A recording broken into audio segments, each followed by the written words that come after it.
Halo, selamat pagi, siang, sore, atau malam.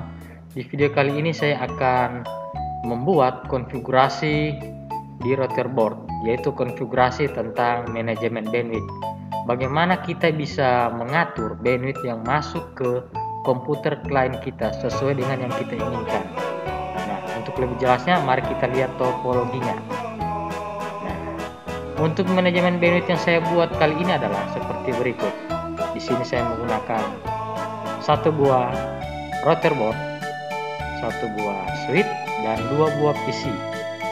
Untuk routerboard itu saya menggunakan dua Ether 1 yaitu terhubung dengan internet mendapatkan IP penyesuaian, dan Ether 2 saya memberikan IP statik dengan IP sebagai berikut: 192.168.20.0/24. Nah, di mana masing-masing klien akan diberikan IP secara statik.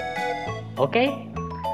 Nah, untuk manajemen bandwidthnya, di sini saya sudah memberikan gambaran bahwa di PC 1 saya akan membatasi penggunaan bandwidth, di mana PC 1 ini mendapatkan download sebesar 256 KB dan upload 512 kilobit, dan untuk PC 2 downloadnya 128 kilobit dan uploadnya 256 kilobit. Nah, oke. Saya rasa untuk topologinya sudah cukup jelas. Untuk lebih lanjutnya, mari kita langsung membahas ke konfigurasinya.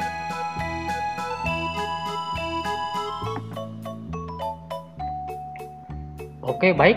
Sebelum kita melakukan konfigurasi di routerboard atau konfigurasi manajemen bandwidth, hal yang paling pertama kita perlukan adalah peralatan yang berdasarkan topologi tadi. Nah, di sini saya sudah mempersiapkan peralatan yang akan saya praktekkan. Saya sudah menghidupkan router, saya sudah memasangkan kabelnya. Intinya, silakan kita buat seperti ini. Nah, ya, setelah kita sudah buat topologinya atau kita sudah pasang berdasarkan topologinya, tentunya kita harus menghidupkan peralatan-peralatannya. Setelah kita sudah hidupkan peralatan-peralatannya, nah, aplikasi yang kita perlukan dalam konfigurasi kali ini adalah, yaitu saya menggunakan Winbox. Ya, seperti ini. Sebelumnya Winbox saya sudah dikonfigurasi, jadi saya ingin masuk dulu. Ya. Sebelumnya router saya ini sudah dikonfigurasi. Jadi sebelum kita memulai konfigurasi awal, alangkah baiknya kita menghapus konfigurasi yang lama dengan cara kita masuk ke new terminal, kita ketik sistem reset. Kalau sudah, kita tekan enter, terus Y, dan kita tunggu sampai proses restart selesai. Untuk mengetahui apakah router kita sudah terrestart, kita tinggal melihatnya di lampu LED atau lampu indikator pada routerboard yang kita gunakan. Seperti itu. Kita tunggu ya. Prosesnya agak sedikit lambat.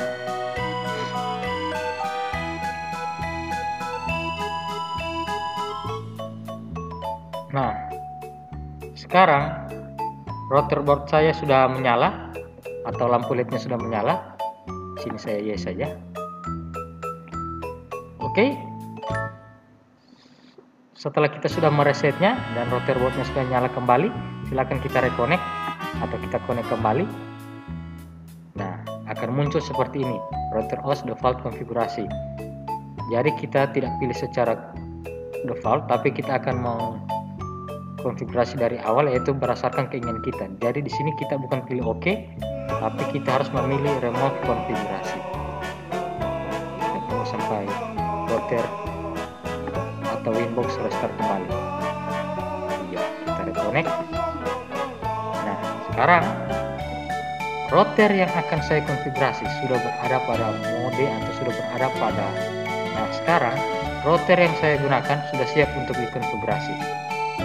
Nah, pertama-tama untuk melakukan konfigurasi routerboard, di sini saya akan mengkonfigurasi manajemen bandwidth.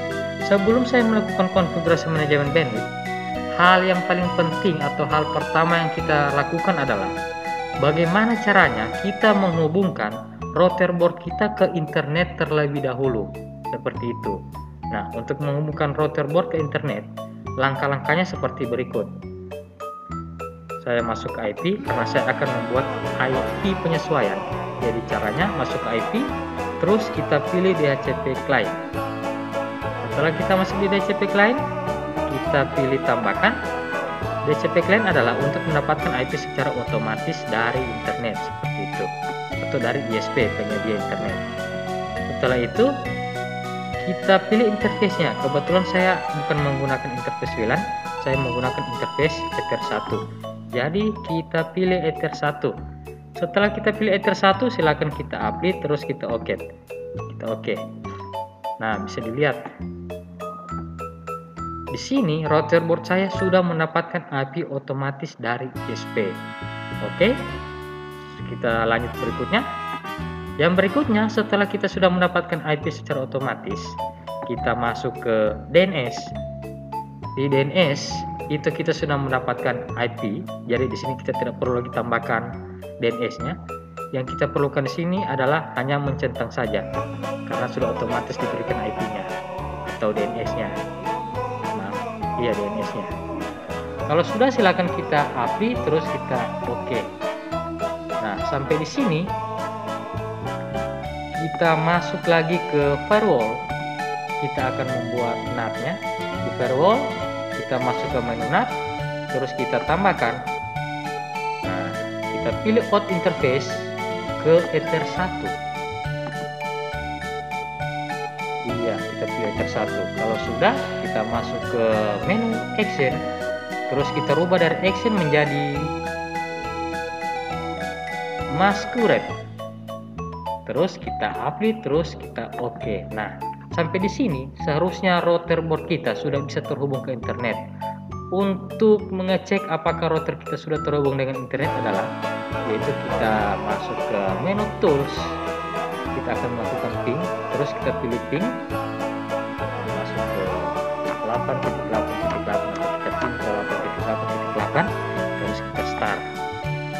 Bisa dilihat sekarang router yang saya gunakan sudah terhubung dengan internet.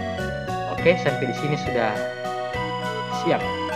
Artinya router sudah bisa melakukan konfigurasi berikutnya. Kalau sudah, kita stop.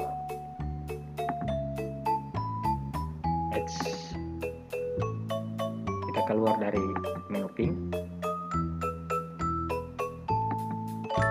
Nah, tahapan yang berikutnya kita akan membuat IP untuk Ether 2. Jadi kita masuk ke IP, terus addresses, karena kita akan membuat IP di Ether 2.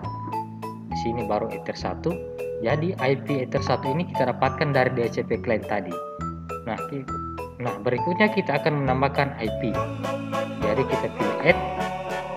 Nah, di sini kita akan menambahkan IP di Ether 2. Kita lihat dulu. Nah, di sini kita akan menambahkan IP di Ether 2. Jadi IP Ether 2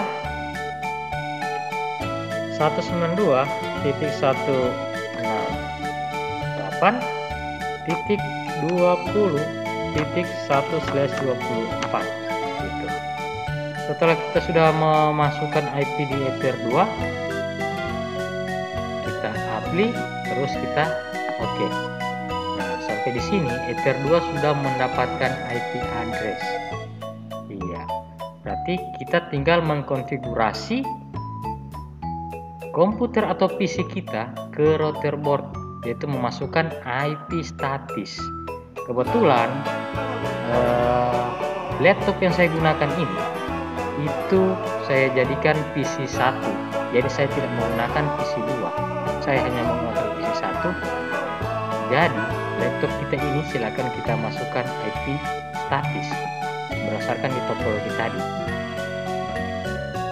Untuk alamat atau IP dari PC 1 tadi yaitu 192.168.20.2. Ya, itu yang kita masukkan.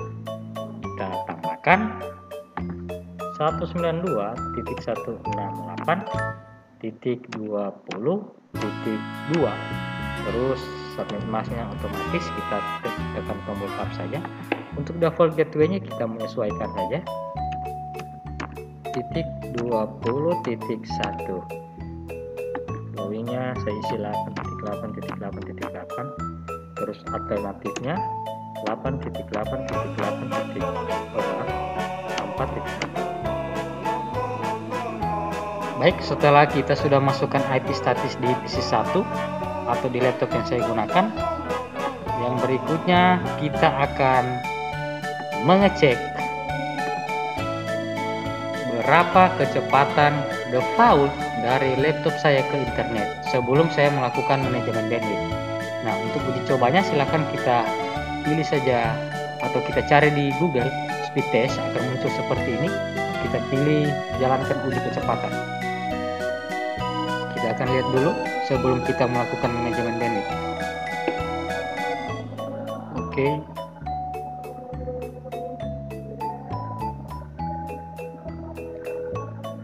Oke, baik. Untuk kecepatan download di komputer saya ke internet yaitu 35,4 megabit per second. Nah, sedangkan untuk uploadnya 17,5 megabit per second. Oke, ini masih terlalu besar. Jadi sekarang kita akan mengatur manajemen bandwidthnya. Bagaimana komputer kita bisa dibatasi penggunaan bandwidthnya berdasarkan topologi tadi. Di sini PC1 downloadnya 256 KB dan uploadnya 512 KB, seperti itu ya. Jadi kita batasi. Oke, untuk melakukan manajemen bandwidth kita masuk lagi ke router atau ke Winbox. Di sini untuk melakukan manajemen bandwidth kita masuk ke menu WW.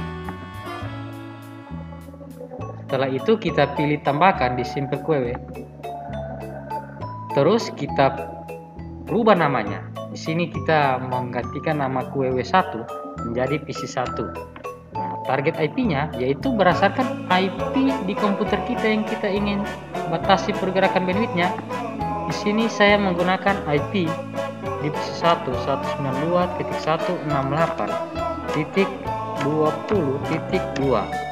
seperti itu. Nah, terus untuk membatasi limitasi bandwidth-nya itu kita masuk ke max limit, yaitu target upload dulu. Target uploadnya tadi 256 KB, kita rubah menjadi 256K. Sedangkan untuk downloadnya kita lihat kembali, downloadnya 256, uploadnya 512 dan downloadnya 256 KB. Kita masuk 512 dan downloadnya 256. Iya. Sampai di sini silakan kita apply. Kalau sudah seperti ini kita apply. Maaf, masih satu ya. Masih satu kita apply. Terus kita oke. Iya. Sekarang kita sudah membuatkan manajemen bandwidth di PC1. Tinggal kita mengetes kembali. Yaitu kita masuk lagi ke sini ke mesin telusur atau mesin pencari, kita uji lagi kecepatannya apakah sudah berubah atau masih tetap.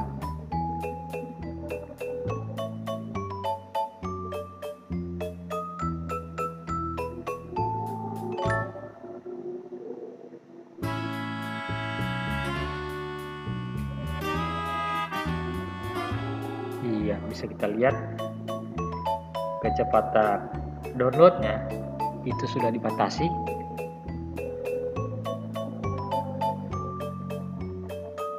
Sudah tidak seperti yang pertama tadi. Nah, seperti ini ya. Saya kurang tahu berapa tepatnya ini, tapi saya rasa bahwa manajemen bandwidth yang saya lakukan di router board itu sudah berhasil. Iya, oke. Sampai di sini bisa dipahami. Nah, kebetulan saya tidak menggunakan PC2, tapi kalau adik-adik atau teman-teman yang lain ingin menggunakan PC2 tidak masalah, tinggal kita tambahkan lagi. Kita beri nama PC2. Namanya kita memasukkan di PC2 IP sekian, kita isi saja 192 contoh, titik 168, titik 20, titik 3 atau dan lain-lain. Setelah itu kita tinggal merubah maksimal limit untuk uploadnya, terserah kita ikuti berdasarkan yang ada tersedia di sini atau kita ketik sendiri, tidak apa-apa. Sudah gunakan 20 MB itu tidak masalah. Ya, seperti itu. Oke, ini tidak masalah. Jadi itu untuk menambahkannya. Kalau sudah, kita pilih upload. Oke. Kalau PC1 ingin kita rubah lagi kecepatannya, bisa. Umpamanya di sini kalian ingin menggunakan 2 mega, silakan tulis 2M. Atau di target download mau ganti 3 mega, silakan. Mau pakai diketik atau diambil di sini juga bisa. Ya, kalau sudah seperti ini silakan kita apply, terus kita oke. Jadi PC1 kecepatan uploadnya 2 mega dan downloadnya 3 mega. Tinggal kita uji kembali apakah sudah seperti itu atau belum.